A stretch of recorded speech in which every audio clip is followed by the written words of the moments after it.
Saudara, Ukraina saat ini menjadi perhatian mata dunia setelah negara Rusia melakukan invasi militer ke wilayah negara tersebut. Banyak warga negara Indonesia saat ini berada di negara Ukraina. Salah satunya Muhammad Fatah, salah seorang warga Kecamatan Darul Makmur, Nagan Raya. Keluarga memastikan kondisi Muhammad Fatah saat ini dalam kondisi baik dan dalam pengawasan Kedutaan Besar Republik Indonesia atau KBRI. Sebagai orang tua dari Muhammad Fatah, Ismail dan Siti Alfiah merasa khawatir mendengar kondisi negara Ukraina yang saat ini sedang mengalami serangan militer dari Rusia. Pasalnya, anak pertama dari 3 bersaudara dari pasangan ini sedang berada di Ukraina. Muhammad Fatah sejak lulus berkuliah di Turki pada tahun 2021 lalu, kemudian menjadi salah satu guru tahfiz Quran di salah satu yayasan di Ukraina.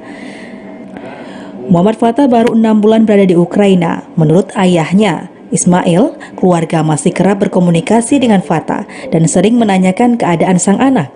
Menurut sang anak, lokasi serangan militer yang dilakukan Rusia berada jauh dengan letak yayasan tahfiz Quran tempat ia tinggal, sehingga meminta orang tuanya tidak khawatir dengan kondisi saat ini. Menurut Muhammad Fatah, saat ini warga negara Indonesia di Ukraina dalam pengawasan Kedutaan Besar Republik Indonesia atau KBRI.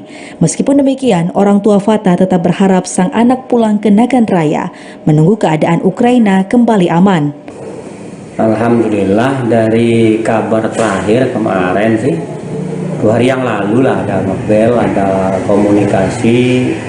Memang kondisinya masih baik-baik saja, masih selamat. Juga ada koordinasi dengan KBRI, koordinasi dengan yayasan, karena tempat dia tinggal itu di Yayasan Tahfiz Sulaimaniyah di sana itu jauh dari pusat yang terjadi konflik sekarang ini. Ismail dan Siti Alfiah menunggu petunjuk KBRI di Ukraina terkait dengan status kepulangan sang anak. Saat ini, komunikasi antara keluarga dengan Muhammad Fatah tetap berjalan seperti biasa. Terakhir, Ismail menghubungi anaknya 2 hari yang lalu. Muhammad Fatah meyakinkan jika kondisinya di Ukraina cukup aman dari serangan militer Rusia. Ia juga fokus untuk mengajarkan anak-anak muslim di Ukraina menghafal Al-Quran melalui Yayasan Tahfiz Sulaiman yang merupakan cabang dari negara Turki. Dari Nagan Raya, Aziz Saputra, TVRI Aceh melaporkan.